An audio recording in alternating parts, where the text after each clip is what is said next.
Welcome back to the channel.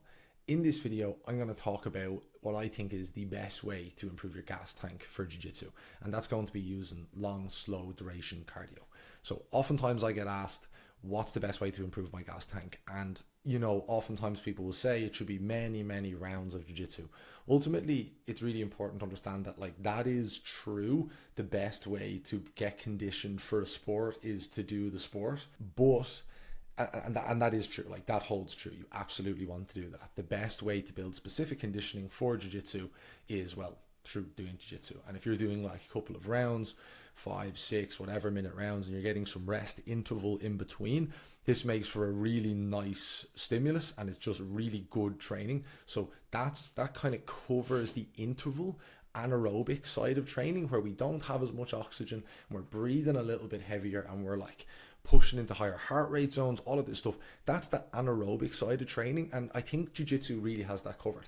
What we want to have a look at is the aerobic side of things. Now, jiu-jitsu is a varied stimulus, and you will get some aerobic and some anaerobic. It's all mixed in together, but what we would really like to do is build some aerobic base outside of that. We can do that through long, slow duration cardio. It honestly doesn't matter what you use, whether you use a bike, whether you use a rower, if you use Stairmaster, walking, anything that ultimately lets you maintain an intensity for a certain period of time, that's what we're after. We want to try and keep our heart rate between 55 to 75%.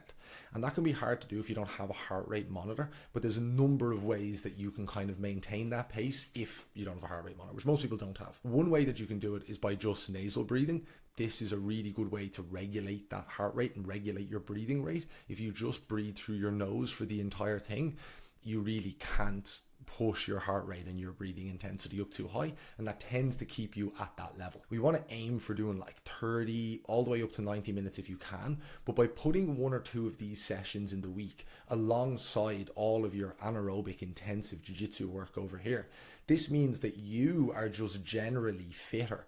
Aerobic system is what underpins how your body utilizes oxygen effectively. So the fitter that you are aerobically, the easier of a time that you're going to have building anaerobic fitness, as well as recovering, and generally training is just much, much easier the fitter you are aerobically. So whenever I get asked this, it's not what you would think. It's not, oh, I'll just do more rounds. Or oftentimes people think that they need to get on the bike and they need to blast out intervals, and they need to do 3-minute intervals, whatever, or 5 minutes to replicate the round. And whereas there is some logic to that, that specific training is, or that specific anaerobic training is much better done on the mats, because you only get to do so much of any amount of training in the week. So you would much rather have the specific anaerobic work being learned on the mats when you're applying it in a jiu-jitsu context, and that's definitely the best way to build that fitness. But you would be doing yourself a massive favor by supplementing that with a bit of aerobic work on the side. If you're even doing 1 or 2 sessions of that a week, that'll make an enormous difference, and by combining the two, you'll be miles ahead of people that are just doing rounds, but they're sitting every other round out. That's the really important thing. This aerobic system is to make you be able to do as many rounds as possible with as little rest in between them, pushing an appropriate intensity on each of your rounds. You're not going to get any fitter if that's not what you're doing. That's assumed that if you want to get fitter at jiu-jitsu, you're doing all your rounds, you're pushing it in all your rounds, you're trying to hit your moves when you're fatigued. That's assumed. The aerobic base is just to make all of that a lot easier, and that is easily the best way that you can bring up your gas tank for jiu-jitsu. And that's the number one question I get asked, and honestly it's a pretty simple, pretty boring answer, but there it is. If you like that, like the video, follow the channel. We'll have more videos up next week. Thanks for watching.